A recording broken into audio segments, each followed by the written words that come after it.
नमस्कार बच्चों, आइए बच्चों आज हम इस वीडियो के माध्यम से प्रतिभा पर मूल्यांकन वर्कशीट 2021-22 प्रोजेक्ट कार्य खंड ब कक्षा 6 विषय गणित हम देखेंगे कि इसके अंतर्गत जो प्रोजेक्ट कार्य में जो प्रश्न दिए हैं इन्हें हम किस प्रकार से पूर्ण कर सकते हैं।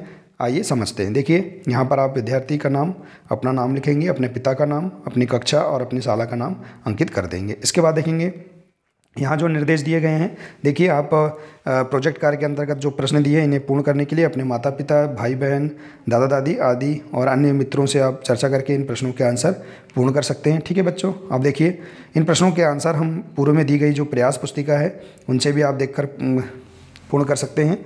तो देखिए, प्रश्न दिया है निर्देश, विद्यार्थी इंच टेप या स्केल की सहायता से घर की वस्तुओं की लंबाई की जानकारी निम्न बिंदुओं के आधार पर नाप कर सारणी में देखें। यहाँ दिया है प्रश्न वस्तुओं के नाम और वस्तुओं की लंबाई। ठीक है, तो हम यहाँ सेंटीमीटर में वस्तुओं की लंबाई स्केल की सहायता से नाप कर लिखेंगे। ठीक है, आप अपने घरों में जो भी वस्तु हैं उनको आप यहाँ नाम लिख देंगे और उनके जो लंबाई है सेंटीमीटर में आप इस प्रकार से लिख सकते हैं। जैसे कि हमने उदाहरण स्वरूप बताया है, मेज की लंबाई यदि 90 सेंटीमीटर है तो 90 सेंटीमीटर लिख देंगे। इसी प्रकार से पुस्तक की लंबाई लिख देंगे, माचिस की डिब्बी की लंबाई, दरवाज़ा, कंपास बॉक्स की लंबाई, दर्पण की लंबाई, इस प्रकार से आप माप कर सेंटीमीटर में लिख देंगे। इसी प्रकार से देखिए अन्य वस्तुएं जैसे दफ्ती की लंबाई जितनी है उसको आप लिख देंगे। इसके बाद है फ़ोटो, अभ्यास पुस्तिका की लंबाई लिख देंगे, फिर मोबाइल।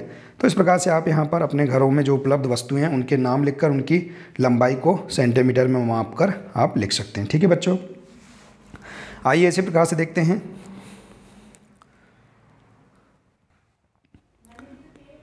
अगला प्रश्न है, 1 मीटर से छोटी वस्तुओं के नाम एवं उसकी लंबाई लिखें।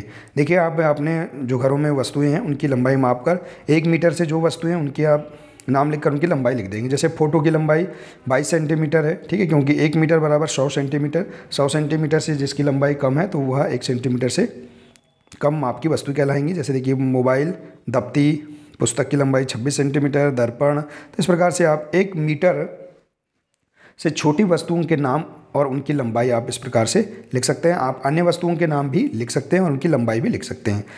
इसके बाद है 1 मीटर से लंबी वस्तुओं के नाम एवं उसकी लंबाई लिखें। 1 मीटर से लंबी, अब देखिए 1 मीटर से लंबी, जैसे दरवाज़ा 150 सेंटीमीटर का है तो 1 मीटर से लंबी हो गई इसकी लंबाई। जैसे खिड़की, पर्दा, बेड, पलंग, टंकी, ये सभी वस्तुएं क्या हैं, 1 मीटर से लंबी हैं, तो इनके नाम आप लिख सकते हैं। और भी अन्य वस्तुएं आप अपने घरों में देखकर उनकी लंबाई माप कर भी लिख सकते हैं। ठीक है, तो इस प्रकार से आप वस्तुओं के नाम लिख देंगे। ठीक है बच्चों, आइए इसी प्रकार से देखते हैं अगला प्रश्न। आप बाजार से निम्नलिखित 5 खाद्य सामग्री का मूल्य पता कीजिए। ज्ञात मूल्य की सहायता से 5 किलोग्राम, 2 किलोग्राम, 500 ग्राम, 250 ग्राम सामग्री खरीदने में कितने रुपए लगेंगे, सारणी में भरिए। देखिए, आप बाजार से किन्हीं 5 खाद्य सामग्री का मूल्य पता करके लिखेंगे। जैसे कि खाद्य सामग्री दी है गेहूँ, इसका मूल्य 18 रुपये है तो 18 रुपये लिख देंगे। चावल, इसका मूल्य 20 रुपये है तो 20 रुपये लिख देंगे। शक्कर, इसका मूल्य 35 रुपये है तो 35 रुपये लिख देंगे। तुअर दाल, इसका मूल्य कितना है, 100 रुपये है तो आप 100 रुपये इस प्रकार से लिख देंगे। ठीक है, इसी प्रकार से देखिए, अब हम इतना लिखने के बाद इसमें देखेंगे किलोग्राम गेहूँ, चावल, शक्कर, तुअर दाल। तो देखिए 250 ग्राम गेहूँ का मूल्य क्या होगा, जब 1 किलोग्राम गेहूँ का मूल्य 18 रुपये है तो 250 ग्राम गेहूं का मूल्य क्या होगा, देखिए तो 4 रुपये 50 पैसे होगा। इसी प्रकार से चावल का मूल्य, देखिए चावल का मूल्य यहाँ 20 रुपये प्रति किलोग्राम है तो 1 पाव अर्थात 250 ग्राम चावल का मूल्य 5 रुपये होगा। इसी प्रकार से शक्कर का मूल्य देखिए यहाँ 35 रुपये है तो 1 किलोग्राम शक्कर का मूल्य क्या होगा, देखिए 250 ग्राम शक्कर का मूल्य है 8.75 रुपये।